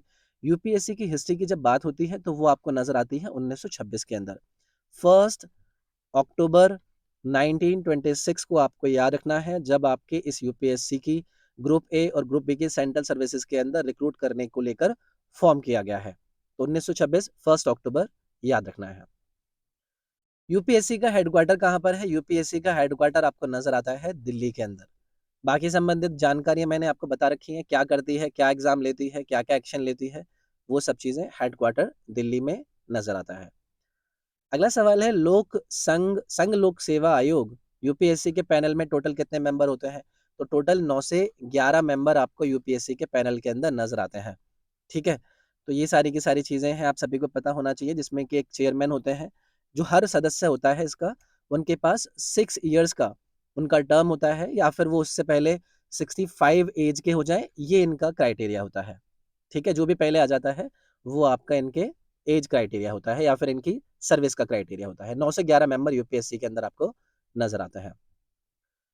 अगला सवाल आपसे पूछ रहे हैं कि इंडियन प्रेस काउंसिल कंसिस्ट करती है कितने मेंबर? यानी कि मैं भारतीय प्रेस परिषद के अंदर शामिल संख्या के बारे में बात कर रहा हूँ। एक तो चेयरमैन नजर आते हैं और 28 आपको बाकी के सदस्य नजर आते हैं। आईपीसी यानी कि भारतीय प्रेस परिषद की मैं यहाँ पर बात कर रहा था, ठीक है?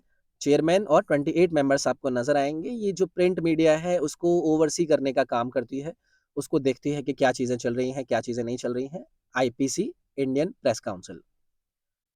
अगला है, आपसे पूछा जा रहा कि आईपीसी यानी कि प्रेस काउंसिल ऑफ इंडिया के हेडक्वार्टर यानी कि मुख्यालय का आपको नाम बताना है। तो दिल्ली के अंदर इसका मुख्यालय है।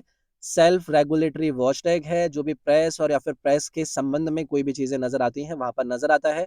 एक प्रेस काउंसिल एक्ट आपका आया था कब? 1978 के अंदर, जब इसको लाया गया था, याद रखोगे नई दिल्ली के अंदर इसका मुख्यालय है। अगला सवाल आपसे पूछ रहे हैं कि प्रेस काउंसिल ऑफ इंडिया का गठन किस वर्ष किया गया था? तो अभी मैंने पीछे बताया 1966 के अंदर इसका गठन किया गया था। एक्ट आपको नज़र आता है, ऑपरेट मतलब जो ऑपरेट करता है ये, ऑपरेट करता है 1978 के अंदर जो एक्ट आया था, लेकिन गठन इसका 1966 के अंदर करा गया था। ये चीज़ आपको याद रखनी है, press council of India.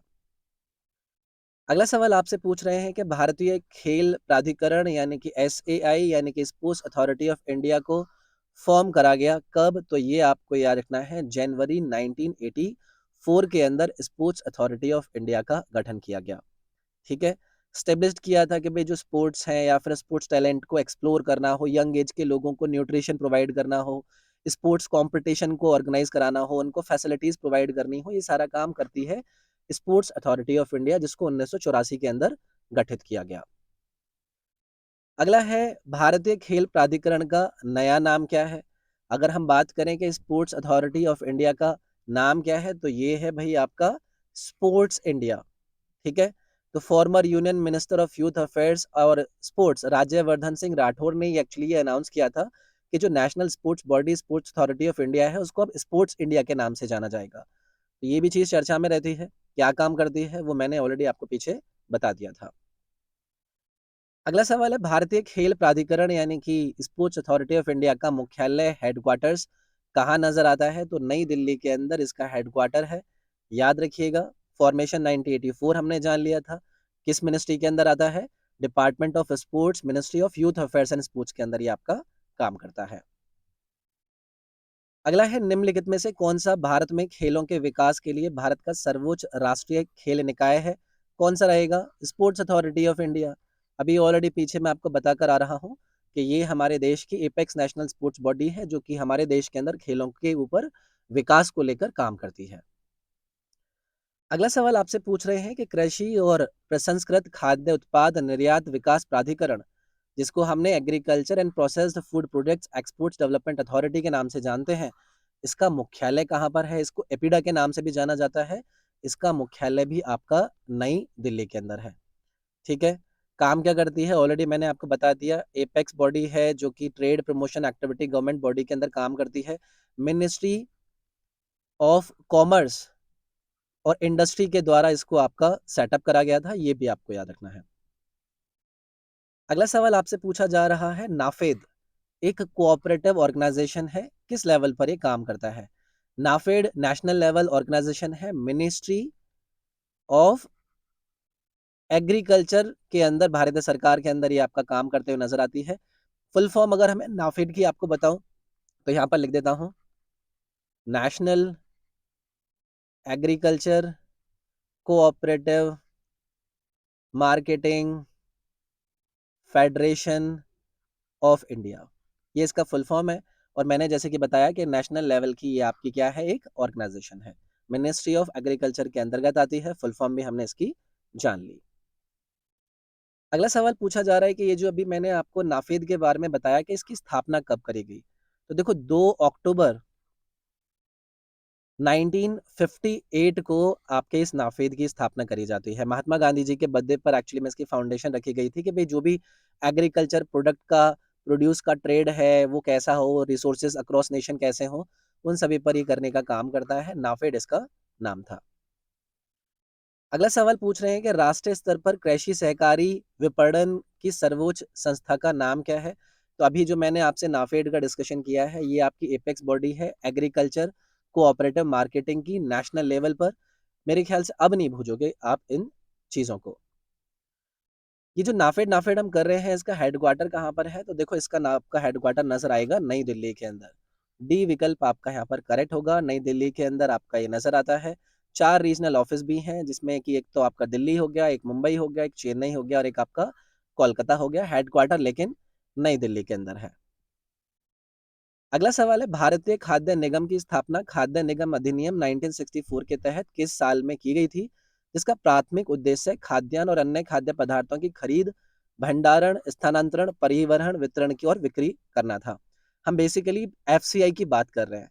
FCI को लेकर पूछा जाए तो आपको 1965 याद रखना है, जब एक्चुअली में इसको सामने लाया गया था। एक्ट था वो आपका 1964, उसके अगले साल फाइनली इसको स्थापित किया गया था। मेन क्या है इनका इसका क्या है कि जो प्राइस सपोर्ट ऑपरेशंस हैं, जो किसान हैं उनको सेफगार्ड उनके इंटरेस्ट को सेफगार्ड करना। तो ये आपका हो जाएगा सी विकल्प। अगला सवाल है which of the following is not the role of the food corporation of India. यानी कि भारतीय खाद्य निगम की निम्नलिखित 4 ऑप्शन में से कौन-सी भूमिका नहीं है? तो पहला देखते हैं कि यह सुनिश्चित करना कि किसानों को एमआरपी के नीचे अपनी उपज बेचने के लिए मजबूर ना किया जा सके, बिल्कुल ठीक है। भई एमआरपी तो वही आपका प्राइस होता है ना, जिस पर सपोर्ट करने के लिए सरकार सामने आती है कि भई इससे नीचे किसानों को ना बेचना पड़े। तो ऑब्वियसली पहला तो इनके ऑब्जेक्टिव्स के अंदर यानी कि इनके रोल के अंदर आता है। दूसरा है कि किसी कृषि ऋण और ऋणग्रस्तताओं से संबंधित कानून बनाना, कानून-वानून से इनका कोई भी लेना-देना नहीं होता है भैया, ठीक है? इसके बाद आपका जो सफ़र स्टॉक है, इसको प्रोक्योर करना, उसकी खरीद करना, बिल्कुल ठीक है। इसके अलावा आपका किसानों की उपज खरीदने के लिए केंद्र स्थापित करना, ये भी ठीक है। सेकंड वाला ऑप्शन ठीक नहीं था और उन्होंने हमसे यही पूछा था कि कौन-सी चीज़ रोल नहीं है। कई सारे रोल होते हैं। यह सुनिश्चित करना कि जो उस टाइम पर आपका इफ़ेक्टिव प्राइस हो, प्रभावी मूल्य हो, उसमें समर्थन संचालन प्रदान करा जाए। और भी कई सारे होते हैं, मैंने यहाँ पर भी ऐड किए हुए हैं। इन ऑब्जेक्टिव्स के ऊपर एक बार आप ध्यान दे दीजिएगा, पॉज़ करके आगे बढ़ते हैं। भारतीय खाद्य निगम यानी कि फूड कॉर्पोरेशन ऑफ इंडिया का आपसे हेडक्वार्टर पूछ रहा है, तो यार ये भी आपका नई दिल्ली के अंदर ही लोकेटेड है। पहले ये आपका एक्चुअली में चेन्नई में हुआ करता था, लेकिन बाद में इसको मूव करके न्यू दिल्ली कर दिया था। ये छोटी-सी बात और याद रख लीजिएगा इसके साथ। अगला सवाल है इफ़को, IFFCO इसका पूरा रूप क्या कहता है? तो देखो ये है Indian farmers fertiliser cooperative limited यानी कि Indian farmers fertilisers cooperative limited, ये इसका नाम है। और एक मल्टी स्टेट कोऑपरेटिव सोसाइटी है जो कि जो फर्टिलाइज़र्स यानी कि उर्वरक होते हैं उनकी मैन्युफैक्चरिंग, उनकी सप्लाइंग के अंदर आपकी इस्तेमाल होती है या फिर इसके अंदर इन्वॉल्व होती है। Indian farmer fertiliser cooperative limited IFFCO का फुल फॉर्म था। अगला है आपसे पूछा गया कि इन 4 विकल्प में से किसका हेडक्वार्टर नई दिल्ली के अंदर है? तो देखो जो इफ़को है, इसका हेडक्वार्टर आपको नई दिल्ली के अंदर नज़र आता है। होली इसको कोऑपरेटिव सोसाइटी आपकी भारत की इसको क्या करती है, ओन करती है। फर्टिलाइज़र से संबंधित था, ये बातें मैं आपको बता चुका हूँ, नई दिल्ली के अंदर हेडक्वार्टर्स है। अगला सवाल आपसे पूछ रहे हैं कि निम्नलिखित में से कौन-सा संगठन उर्वरकों के उत्पादन और वितरण के प्राथमिक उद्देश्य के साथ एक बहु-इकाई सहकारी समिति है? तो यही जो इफ़को हम कर रहे थे। क्या काम कर रहा था? इसका प्राइमरी ऑब्जेक्टिव यही तो था कि भई प्रोडक्शन करा जाए और डिस्ट्रीब्यूशन करा जाए किसका? फर्टिलाइज़र्स का। तो इफ़को ही आपका इसके अंदर इन्वॉल्व था। अगला है what is the full form of FICCI? बार-बार देखा होगा, बार-बार आपका न्यूज़ में बना रहता है, फुल फॉर्म है इसका federation of Indian chamber of Commerce and industry. Federation of Indian chamber and industry इसका फुल फॉर्म है। स्थापना को लेकर सवाल पूछा जाएगा तो 1927 के अंदर इसको आपका स्थापित करा गया था। एक एसोसिएशन है, बिज़नेस ऑर्गेनाइज़ेशन जो कि भारत के अंदर देखने के लिए मिलती हैं, FICCI। अगला सवाल है ये जो FICCI की हमने बात करी इसकी स्थापना कब हुई थी? तो अभी मैंने आपको पीछे बताया था कि 1927 के अंदर इसकी स्थापना करी गई थी। एडवाइस करा था किसने? हमारे गांधी जी ने, मोहनदास करमचंद गांधी जी ने। एक उस टाइम पर भारतीय बिजनेसमैन हुआ करते थे जिनका नाम है GD बिरला। उनको इन्होंने एडवाइस किया था कि भाई देखो इस प्रकार से आपको ये सब करना चाहिए। तो ये आपको याद रखना है 1927। अगला सवाल आपसे पूछा जा रहा है कि विच of the following is correct about FICCI? कौन सा इन 4 विकल्प में से जो स्टेटमेंट है वो एकदम ठीक है? तो क्या है? यह एक दबाव समूह है जो वाणिज्य और उद्योगों के हितों की सुरक्षा के लिए काम करता है, पहला ही ठीक है। क्या है? ये आपका एक प्रेशर ग्रुप है जो कि काम करता है कि प्रोटेक्शन कर सके कि कॉमर्स और इंडस्ट्री के इंटरेस्ट को। बाकी हमें ऑप्शन देखने नहीं है, पहला ही करेक्ट हो जाएगा यहाँ पर। ठीक है? FICCI। अगला सवाल आपसे पूछ रहे हैं कि इसका हेडक्वार्टर कहाँ पर है भाई? तो हेडक्वार्टर इसका आपका न्यू दिल्ली के अंदर ही रहेगा। FICCI की हम बात कर रहे थे। अलग-अलग प्रकार के इंडियन स्टेट्स के अंदर, फॉरेन कंट्रीज़ के अंदर इनके आपको ऑफिसेज़ भी मिलते हैं, बट हेडक्वार्टर इसका कहाँ पर है? न्यू दिल्ली में है। ठीक है? अगला आपसे पूछ रहे हैं कि भारतीय मौसम विज्ञान विभाग कहाँ स्थित है? हम इंडिया मेट्रोलॉजिकल डिपार्टमेंट की लोकेशन की बात कर रहे हैं। उत्तर रहेगा आपका नई दिल्ली।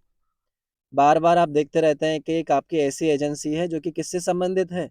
ये आपकी ministry of earth and science से संबंधित है, जो कि भारत सरकार के अधीन काम करती है। प्रिंसिपल एसेंजी एजेंसी है, जो कि मौसम से संबंधित जो भी ऑब्जर्वेशन होते हैं, वेदर फोरकास्टिंग होती है, सिस्मोलॉजी होती है, उन पर काम करती है। स्थापना कब करी गई थी? 1875 में इसकी स्थापना करी गई थी। हेडक्वार्टर हमने ऑलरेडी जाना, दिल्ली के अंदर इसका मुख्यालय है। ठीक है। अगला सवाल आपसे पूछ रहे हैं कि ये जो आपका आईएमडी था, जिसको हम भारत मौसम विभाग के नाम से जान रहे हैं, इसकी स्थापना कब करी गई थी? तो अभी मैंने पीछे आपको बताया था, 1875 के अंदर इसकी स्थापना करी गई थी। क्या काम करता है, कौन से मिनिस्ट्री के अंदर आता है, वो बातें मैं ऑलरेडी आपको बता ही चुका हूँ। अगला है, निम्नलिखित में से कौन भारत सरकार के पृथ्वी विज्ञान मंत्रालय की एक एजेंसी है, यानी कि गवर्नमेंट ऑफ इंडिया की मिनिस्ट्री ऑफ अर्थ साइंस की एक एजेंसी के रूप में कौन नजर आती है? इनमें से करेक्ट आंसर आपका यही रहेगा, आईएमडी, यानी कि इंडिया मेट्रोलॉजिकल डिपार्टमेंट। पीछे भी मैंने आपको इसके बारे में बताया था। अगला सवाल है, नेशनल ग्रीन ट्रिब्यूनल एनजीटी, इसकी स्थापना भारत सरकार ने किस वर्ष करी थी? एसएससी पूछ चुका है सवाल को। एनजीटी की स्थापना करी गई थी 2010 के अंदर। ठीक है, उस टाइम पर एक आपका नेशनल ग्रीन ट्रिब्यूनल एक्ट आया था, जो कि एक स्पेशलाइज्ड जुडिशियल बॉडी थी, जिसके पास ये एक्सपर्टाइज थी कि भाई वो इन्वायरमेंट केसेस को हमारे देश के अंदर कैसे काउंट करेंगे, कैसे उनके ऊपर काउंटर करेंगे। तो एनजीटी 2010 के अंदर स्थापित करा गया है, ये आपको याद रखना है। नेशनल ग्रीन ट्रिब्यूनल है क्या चीज? अभी मैंने पीछे आपको बताया था कि ये आपका एक फास्ट ट्रैक कोर्ट है। ठीक है, एक फास्ट ट्रैक कोर्ट है जहां पर सरकार क्या करती है, इसके दौरान आपकी क्वासी जुडिशियल बॉडी के थ्रू आपकी ऐसी बातों पर यहाँ पर सिविल लेजिस्लेशन देने का काम करती है, जो कि आपके पर्यावरण से संबंधित होता है। ठीक है, तो ये आपका फास्ट ट्रैक कोर्ट है, इसको थोड़ा सा याद रखिएगा, इसमें थोड़ा सा कंफ्यूज हो सकता है आदमी। ठीक है भाई। अगला है कि निम्नलिखित में से कौन सा संगठन पर्यावरण संरक्षण से संबंधित मामलों के प्रभावी और शीघ्र निपटान के लिए जिम्मेदार है? वही जो मैंने आपसे बात करी थी ना, कि वो केसेस जो कि आपके रिलेट हैं एनवायरमेंटल प्रोटेक्शन से, उनके इफेक्टिव और एक्सपीडिशियस डिस्पोजल को लेकर कौन रिस्पॉन्सिबल है? तो वही आपका नेशनल ग्रीन ट्रिब्यूनल, जिसकी हमने बात करी थी। ठीक है। अगला आपसे पूछा जा रहा है कि 2010 में राष्ट्रीय हरित न्यायाधिकरण एनजीटी के पहले अध्यक्ष कौन थे? इंपॉर्टेंट हो जाएगा, तो ये थे जस्टिस लोकेश्वर सिंह। ये भी अच्छा सवाल है। जस्टिस लोकेश्वर सिंह 18 अक्टूबर 2010 को एनजीटी के पहले चेयरमैन पद पर नियुक्त करे गए थे। याद रखोगे। इससे पहले ये, मतलब सीजीआई ने एक्चुअली में इनको कंसल्ट किया था कि आप इनको कर सकते हैं। उसके बाद जस्टिस लोकेश्वर सिंह को यहाँ पर पहला चेयरमैन बनाया गया। अगला सवाल है, भारतीय राष्ट्रीय राजमार्ग प्राधिकरण यानी कि national highway authority of India NHAI की स्थापना इन चार विकल्प में से कब हुई? तो एनएचएआई की स्थापना होती है 1988 के अंदर। तो यहाँ पर आपका सी विकल्प रहेगा करेक्ट। 1988 पार्लियामेंट के अंदर एक आपका एक्ट आता है, जिसके बाद मिनिस्ट्री, कौन सी मिनिस्ट्री के अंदर आता है ये आपका?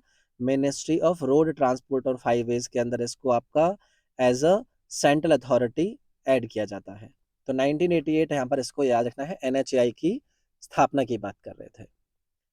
अगला सवाल है, एनएचएआई किस वर्ष संचालन में आया और औपचारिक रूप से एक स्वायत्त निकाय इसको बना दिया गया? वही है भाई। अभी मैं अगर आपसे बात करूं कि एनएचएआई की स्थापना कब हुई थी, वो हमने पीछे जान लिया था, 1988 था। लेकिन यहाँ पर बात कर रहे हैं कि ये ऑपरेशंस में कब आया और इसको फॉर्मली एक ऑटोनोमस बॉडी बना दिया गया। तो ऑटोनोमस बॉडी बनाया गया इसको 1995 के अंदर। ठीक है, तो 1995 के अंदर इसको आपका एज ए ऑटोनोमस बॉडी, एक और स्टैच्यूटरी एक्ट वहां पर लेकर आया गया था, जिसके द्वारा इसको बनाया गया था। अगला सवाल आपसे पूछ रहे हैं कि ये जो एनएचएआई की हम बात कर रहे थे, इसका मुख्यालय कहाँ पर है? तो नई दिल्ली के अंदर आपको आपके एनएचएआई की क्या देखने के लिए मिलती है? हेडक्वार्टर देखने के लिए मिलती है। ठीक है, तो ये बातें याद रखिएगा। आगे आइए।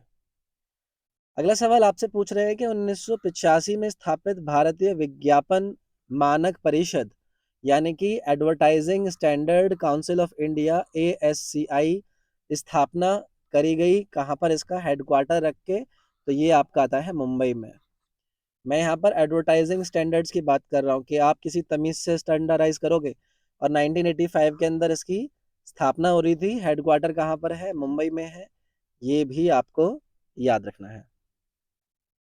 अगला सवाल है, भारतीय पुरातत्व सर्वेक्षण, जिसको हम archaeological survey of India ASI के नाम से जानते हैं, ये आपका निम्नलिखित में से किस मंत्रालय के तहत काम करता है, किस मिनिस्ट्री के अंडर काम करता है? तो ये काम करता है मिनिस्ट्री ऑफ कल्चर के तहत। ठीक है, archaeological survey of India direction पर काम करती है मिनिस्ट्री ऑफ कल्चर के, याद रखिएगा। अगला सवाल आपसे पूछा गया है कि भाई ये जो आर्कियोलॉजिकल सर्वे ऑफ इंडिया था, इसको कब फाउंड किया गया था? आर्कियोलॉजिकल सर्वे ऑफ इंडिया की स्थापना होती है 1861 के अंदर। किसके द्वारा करी जाती है? उस टाइम पर एक आपको व्यक्ति नजर आता है, अलेक्जेंडर कनिंघम, इनके द्वारा इसकी स्थापना करी जाती है। ठीक है, और ये यहाँ पर इसके पहले डायरेक्टर जनरल भी बने थे आर्कियोलॉजिकल सर्वे ऑफ इंडिया के। अगला सवाल देखिए, भारतीय पुरातत्व सर्वेक्षण का मुख्यालय आपको बताना है कि इन चार विकल्प में से कहाँ है? तो ये है आपका नई दिल्ली के अंदर। ठीक है, नई दिल्ली के अंदर है। 1861 के अंदर फाउंडेशन रखी अलेक्जेंडर कनिंघम में, और वही इसके डायरेक्टर जनरल बने, पहले नंबर के मिनिस्ट्री ऑफ कल्चर के अंतर्गत काम करता है। ये आपको याद रखना है। अगला आपसे पूछा जा रहा है कि ये जो ASI की संस्थापक की हम बात कर रहे हैं, जिन्हें इनके पहले महानिदेशक के रूप में भी चुना गया था, और इन्हें भारत में पुरातत्व के जनक के रूप में भी जाना जाता है, उनका नाम बताइए। तो अलेक्जेंडर कनिंघम, अभी पीछे नाम बताया था मैंने। सवाल पूछे जा सकते हैं आपसे इन चीजों को लेकर। ठीक है, याद रखिएगा। अगला सवाल है, आपसे पूछा जा रहा कि भारतीय मसाला बोर्ड निम्नलिखित में से किस मंत्रालय के अंतर्गत आता है? Spices board of India comes under which of the following ministries? ये आता है ministry of Commerce and industry के अंदर। ठीक है, आप सभी को पता है किससे संबंधित काम कर रहा होगा। ठीक है, तो ये आपकी इंपॉर्टेंट चीजें हैं। Spice board of India ministry of Commerce and industry के तहत काम करता है। अगला सवाल है, भारतीय मसालों के नियमन और संवर्धन के लिए 1987 में गठित भारतीय मसाला बोर्ड किस स्थान पर स्थित है? वही जो अभी मैंने बात करी थी, स्पाइसेस बोर्ड ऑफ इंडिया को स्थापित किया गया 1987 के अंदर, ताकि वो रेगुलेट कर सके भारत में मसालों को लेकर, उनको प्रमोट कर सकें। कहाँ पर इसको स्थापित किया गया था? तो इसको स्थापित किया गया था आपके कोची के अंदर, केरला के अंदर, कोची के अंदर। याद रखोगे। अगला सवाल है, निम्नलिखित में से कौन आपका ऑड वन आउट है, विषम है, यानी कि बाकी के तीन तो एक जैसे होंगे, और उसके अलावा एक जो होगा वो उसके जैसा नहीं होगा। अब देखो, यहाँ पर आपको कई सारे ऑप्शन दिए गए हैं। आपको यहाँ पर एक Pension Fund Regulatory and Development Authority दे रखी है, आपको सेबी दे रखी है, जिसको Safety and Exchange Board of India कहते हैं, नाबार्ड दे रखा है, जो कि National Bank for Agriculture and Rural Development है, सिडबी दे रखा है, जो कि Small Industries Development Bank of India है। अब देखो, कई सारी चीजें होती हैं। ऑड वन आउट में आपको कुछ ऐसी चीज देखनी होगी कि कौन से एरिया के अंदर काम कर रही है। जैसे सेबी की मैं बात करता हूँ, सेबी क्या चीज करता है?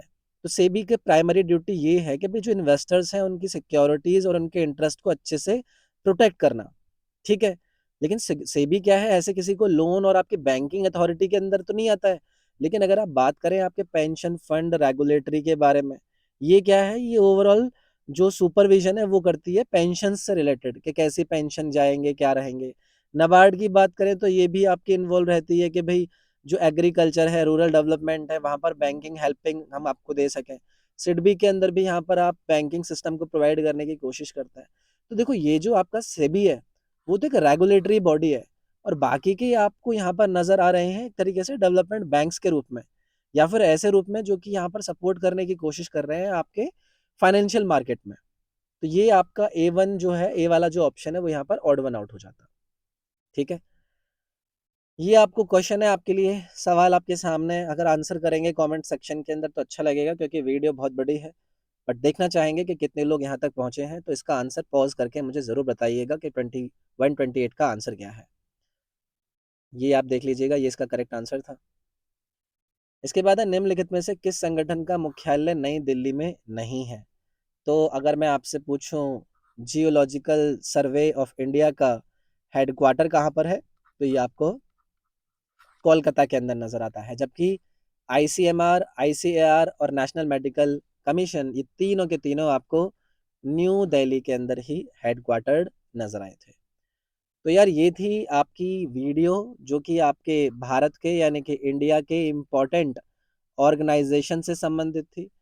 इसकी अगर पीडीएफ आपको डाउनलोड करनी है तो इस वीडियो के डिस्क्रिप्शन में आपकी कंप्लीट स्टैटिक जीके की ई बुक यानी कि पीडीएफ को डाउनलोड करने का मैंने लिंक दे रखा है, उससे आप डाउनलोड कर सकते हैं। इस चैनल को ज़रूर सब्सक्राइब कीजिएगा, रेगुलर वीडियो आपके लिए डालता हूँ। अगली वीडियो में मिलूंगा आपसे, अपना ख्याल रखिएगा। Thank you.